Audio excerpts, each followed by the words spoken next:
Hello guys, ये मेरा second video है स्टडी का।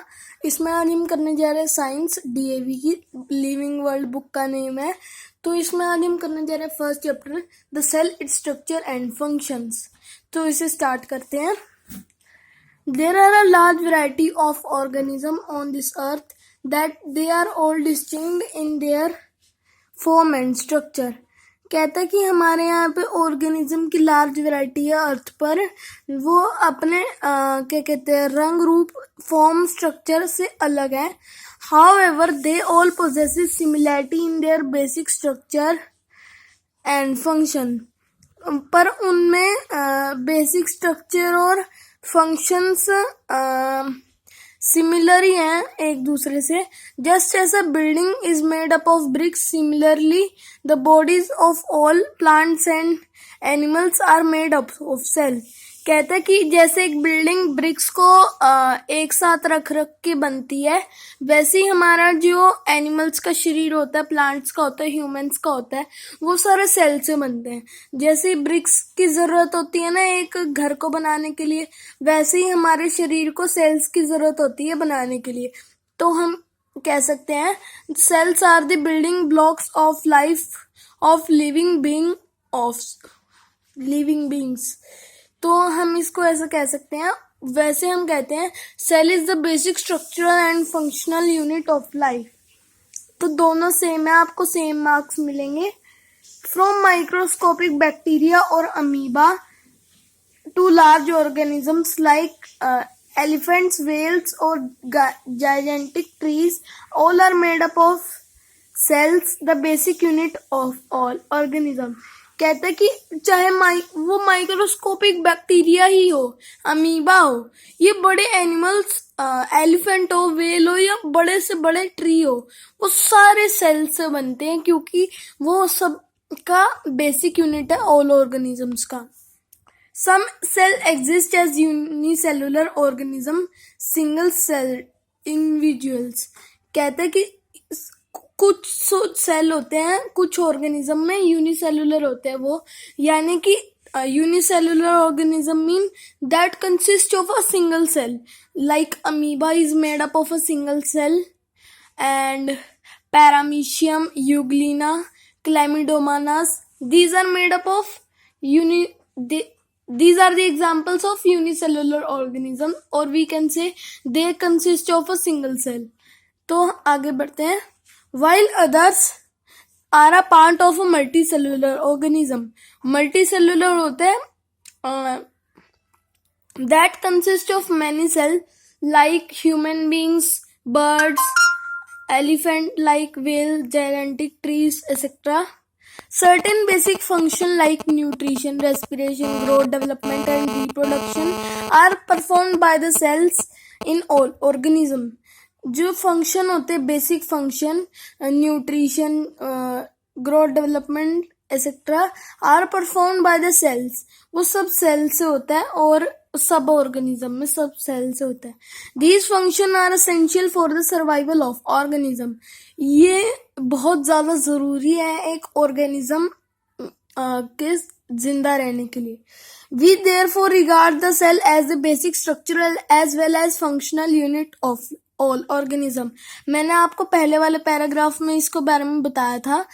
In this chapter, we will study about the variety in the shape, size, structure and functions of the cell of different organism। कहता कि हम इस chapter में study करने वाले हैं अलग अलग variety, shape, size, structure and function cell के अलग अलग ऑर्गेनिज्म में। तो चलो फर्दर डिटेल के लिए आगे बढ़ते हैं। तो फर्स्ट टॉपिक है हमारा डिस्कवरी ऑफ द सेल। वो चैप्टर का इंट्रोडक्शन था। अब मेन टॉपिक शुरू होता है discovery of the cell. Cell are the basic structural unit of all living beings. कहते हैं कि वो सेल्स है ना बेसिक स्ट्रक्चरल यूनिट होता है लिविंग बींग्स का। They remain undiscovered for a long time because the majority of the cells are too small to be seen by the unaided eye. ये आपको क्वेश्चन आ सकता है कि क्यों इतने सालों तक जो सेल था वो अनडिस्कवर रहा था। तो इसका यही कारण है कि वो अनएडेड आई से नहीं देखा जा सकता। तो आगे जाके साइंटिस्ट ने माइक्रोस्कोप को बनाया था, जिससे रॉबर्ट हुक ने देखा था। सेल्फ मेड माइक्रोस्कोप था उनका।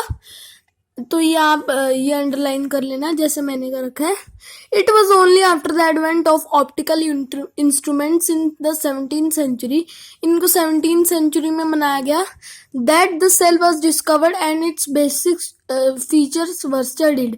इसी के कारण हम सेल को डिस्कवर कर सके और उसके बेसिक फीचर को समझ सके। Robert Hooke was the first scientist who in 1665 observed thin slices of cork obtained from the bark of a tree through his self-designed microscope। ये आपको आ सकता है। कहता है कि रॉबर्ट हुक फर्स्ट साइंटिस्ट थे 1665 में, जिन्होंने थिन स्लाइसेस ऑफ कॉक को देखा था।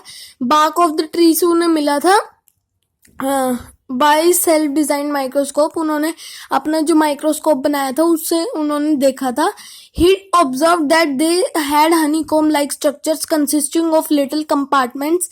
In Latin, cell means a little room. Latin में सेल को हम लिटिल रूम कहते हैं, और कहते हो उनको एक हनीकॉम लाइक स्ट्रक्चर दिखा था ऐसे ऐसे। तो उन्होंने इसको ऑब्जर्व किया था कि वो लिटिल रूम है हर एक में। It was later explain that these compartments were actually dead cells bound by a cell wall. कहता है कि इसी की वजह से जो ये लिटिल रूम कहते हैं वो कंपार्टमेंट्स को डेड सेल कंसीडर्ड किया, क्योंकि आगे हमने लेटर एक्सप्लेन किया कि आगे जाके हमने पढ़ा bound by a cell wall. ये सेल वॉल से कवर्ड था, क्योंकि ट्री है जो वो प्लांट सेल है, और हर प्लांट सेल में सेल वॉल होता है। तो डेड सेल का हमारे पास एक वो है एग्जाम्पल है। कहते हैं कि हम स्किन से ना हर टाइम 4 या 5 किलोग्राम लूज करते हैं हमारे डेड सेल, क्योंकि हमेशा हर साल 5 to 4-5 किलोग्राम हमारा स्किन से हमारा वेट घटता है। तो अगला टॉपिक है the cell. We now know that living organism are made of cell. हमको पता है कि लिविंग ऑर्गेनिज्म सेल से बनते हैं। The cells have the same basic structure but they are different with respect to their number, shape and size in different living organisms. कहते हैं कि सेल में सेम स्ट्रक्चर होता है पर वो अलग है, क्योंकि रिस्पेक्ट देते हुए नंबर्स को, शेप को और साइज को, और डिफरेंट लिविंग ऑर्गेनिज्म में।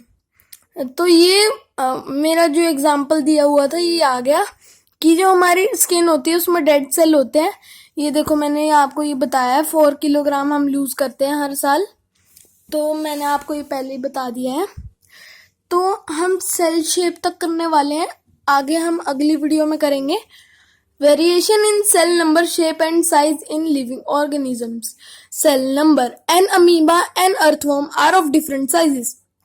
जो अमीबा और अर्थवर्म की होती है ना, उसकी शेप कभी भी जो साइज होता है उनका कभी भी फिक्स नहीं रहता। The difference in the size of the organism is due to the number of cells present in them. जो साइज का चक्कर होता है ना, वो सेल्स के कितने सेल है उसमें उस पर भी डिपेंड करता है। Like unicellular organisms are smaller than multicellular organisms. This is the example. While amoeba is a living organism consisting of a single cell. Amoeba है वो सिंगल सेल का बना होता है, पर अर्थवर्म में मिलियन ऑफ सेल होते हैं। Hence, on the basis of their number of cell, living organism can be classified into 2 categories, unicellular and multicellular. मैंने आपको कुछ एक्सप्लेन कर दिया था इस वाले पेज पर, तो हम यहाँ पे पहुंच गए। लिविंग ऑर्गेनिज्म 2 टाइप्स के होते हैं, यूनिसेलुलर और मल्टीसेलुलर। इनको मैंने आपको बता दिया था, इनके एग्जाम्पल भी दिए थे आपको। So cell shape.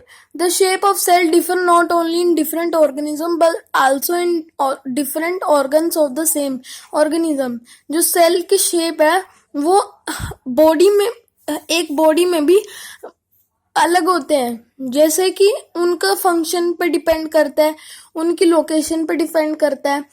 इस वजह से हर ऑर्गेनिज्म में अलग अलग फंक्शन के कारण अलग अलग शेप्स भी होती हैं। They may be oval, spherical, cuboidal, fibre like और पॉलीगन। फाइबर, ये नर्व सेल फाइबर लाइक होता है, और जो स्मूथ मसल सेल होते हैं वो स्पिंडल होते हैं, और जो फैट सेल होता है वो ओवल होता है, and more. these different differences in shapes are due to their location and function in the tissue. ये मैंने आपको बता दिया. For instance, a nerve cell has to transmit nerve impulses to organ located in different parts of the body, hence they possesses a long fiber like structure. For instance, कहते हैं कि nerve cell हमारे different organism में different messages पहुंचाते हैं, इसलिए वो लंबा होता है, फाइबर लाइक होता है. तो हमारा सेल शेप तक हो चुका है. अगला हम अगली वीडियो में करेंगे. सेल साइज से हम अगली वीडियो में शुरू करेंगे. ये हमारा रह गया 1 2 3 4 5 6 7 पेजेस लगभग हमारे रह गए हैं. तो हम इसको 4 to 5 पार्ट्स में कवर करने का कोशिश करेंगे. गाइज, अगर आपको मेरी वीडियो अच्छी लगी तो फटाफट से जाकर वीडियो को लाइक कर दो. अगर मैं ऐसे ही कंटिन्यू करूँ तो मेरे को कमेंट्स में बताना और लाइक सब्सक्राइब भी कर देना. Bye bye.